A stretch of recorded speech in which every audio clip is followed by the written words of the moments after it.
everyone, welcome back to my channel. So today I'm going to be reviewing the Smashbox step-by-step contour kit. Now I've had my eye on this for a while now, and every time I went to purchase it online it was always sold out. Eventually I was in Sephora one day and I saw it and I thought I have to get it to see whether it's, you know, definitely worth it, and also to review it for you guys. So let's open up the box. I'm not going to lie here, I have not played around with it, but I definitely have opened it and had a look at the shades a little bit closely. So this is what the packaging looks like, very sleek, and I have to admit one thing that really caught my eye about this contour kit in general is that it doesn't have 10 shades of different contours. Now that is perfect if you're a makeup artist on set, or you know, you're dealing with different clients, but for yourself every day you want something streamlined and that's fast to use. And I wouldn't say that I contour all the time, but I kind of wanted to experiment with some kind of consumer friendly products, I guess, because I have a couple of, you know, cream contours that aren't very practical. So let's have a look at the packaging. So here you obviously get the highlight colour, which leans to more of a banana shade, I guess, and quite similar to most of the ones that are already out there. And in the middle you have a bronze shade, which for me off the bat looks like an amazing shade. It's not too warm, it's not too muddy, and it's not too red, it's in between. And the last shade is obviously the contour shade, which has a little bit of grey in it. It's not too warm, but it's also not too grey either. So we're going to try those out on the skin to see what they're like. But first of all, I did apply a little bit of foundation. Now when you're doing a contour you want to make sure your skin is super sleek, super clean and even, and I just used the Jouer matte moisture tint in Porcelain. And then I just applied a little bit of concealer just under my eyes, a very light one. I used the YSL highlighting pen. And I love this at the moment because the consistency, I'll describe it, it's not too creamy but it's not too drying. And because of that, it doesn't really give that much coverage. But if you're looking for a quick pick-me-up, if you're, you know, doing something to show, for this video I was wanting to show you this, I wanted a quick clean-up, it's really great for that. Okay, so moving on to the products. In the products you do get a complimentary brush, which, let's be honest, it's probably not that great, but I'm going to have a look at it. Looks like this, kind of the standard contour brush, I guess. The bristles don't feel that great, and for me it's just not really doing it for me. I can tell if a brush is going to be good just by looking at it, and I don't really think that's going to be a great brush. So, you know, you might find it useful if you just want to put, you know, just a standard brush in your bag if you're travelling, or just in your handbag that you don't mind losing. So firstly I'm just going to warm up the tone of my skin using the bronze shade in the middle. And I'm a big fan of kind of tapered face brushes for bronzing. One of my favourites is the Zoeva 101 Luxe Face Definer. Take a little bit of that. Oh, there's a lot of fallout I can see already from the product alone. Let's hope this doesn't go on patchy. So when I'm bronzing, I just kind of like to just sweep over the forehead. And I'm not really using this for sculpting, just more to add a little bit of warmth to my skin so that when we do the contouring it won't look as, you know, odd or maybe too cool. Now just off the bat I do think this is a very subtle bronzer. It looks extremely natural, although there is a lot of fallout in the pan when I apply it.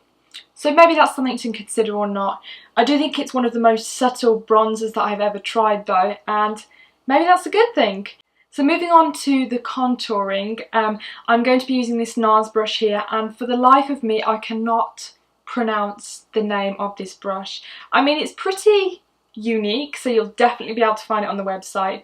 And what I love about this is that it's very tapered at the front, so you can really carve out the cheekbone, but then you can also go in from the side to sculpt out the cheek. So you have two options really.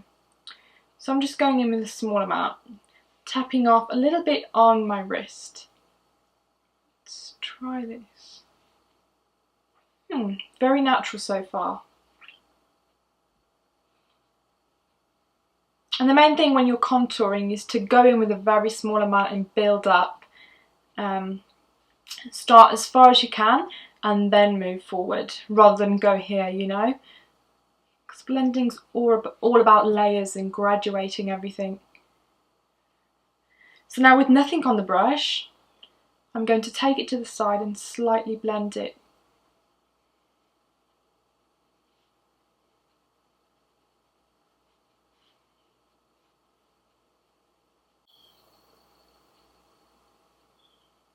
So I'm actually really impressed with how this looks in this light so far. It was very easy to use and the brush worked amazing with the formula. And it's not too warm or it's not too cool as to the point that I'm looking like I'm wearing makeup for Halloween. But I'm going to have a look in the daylight to see how it looks and how natural it looks in the daylight, because the daylight never lies. Okay guys, so I'm going to attempt to do a little vlog here where I can show you my actual makeup in the daylight. Just got a little window here.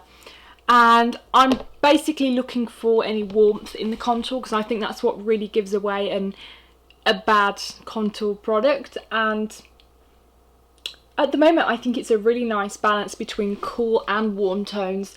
It's not too particularly cool, it's definitely a little bit more warmer tone than the Kevyn Aucoin sculpting powder, but not to the point that it looks like a bronzer. I can definitely tell it's made to contour.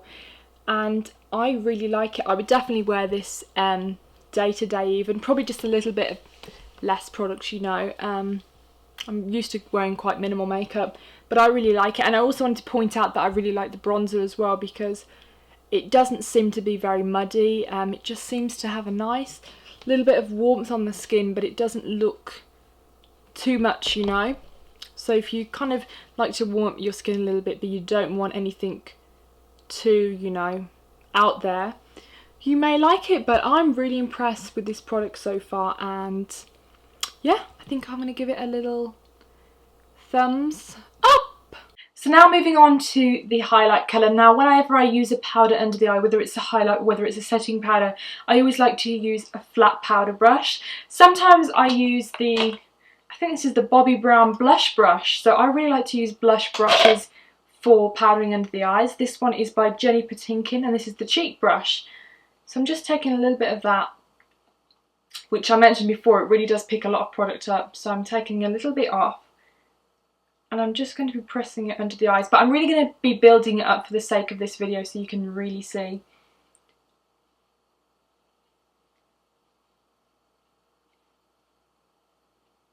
So whenever you're highlighting under the eye, you don't just take it under here, you can really kind of sculpt out.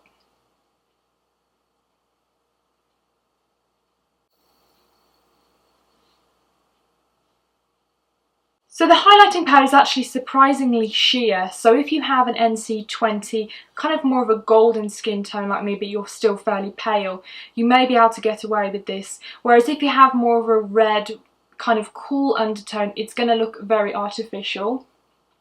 So far I think it looks okay. It's not groundbreaking. It definitely doesn't have a matte finish. It kind of has a little, what's the word, I wouldn't call it satin, but it has kind of a dewy finish, as you can see under here. But you really can't see it on the skin, so it's very, very finely milled. Hate using that word, but that's how I describe it. I can tell slightly that it's there when I look in the viewfinder, but it's nothing, you know, crazy. But then again, you could always lay it under a thicker, lighter concealer if you really wanted to go for that highlighter look. You could use maybe a MAC Pro Longwear, whereas I just went for the YSL, so that's maybe the reason it's not as intense as intended. So as a kind of overall conclusion to this video, I just want to say that I really do like the contour powder. The bronzer is nice if you want a very subtle bronze and you're kind of afraid of bronzer, or you don't like the look of it in particular, but you just want a little bit of warming up without going for a darker foundation. The highlighting powder is nice, it's very sheer though, and maybe that's what you want. I would just suggest that you definitely try it before you buy it, because it is a very warm tone, very golden I would say. And I'm really happy that I bought this actually just for the contour powder alone. So if you're looking for something maybe for travel, you're looking to streamline your makeup, and contouring and bronzing and highlighting is something you do every single day, I would definitely suggest you check this out. But I'm really glad I tried this, and I hope you enjoyed this video, and I will see you soon. Take care, bye.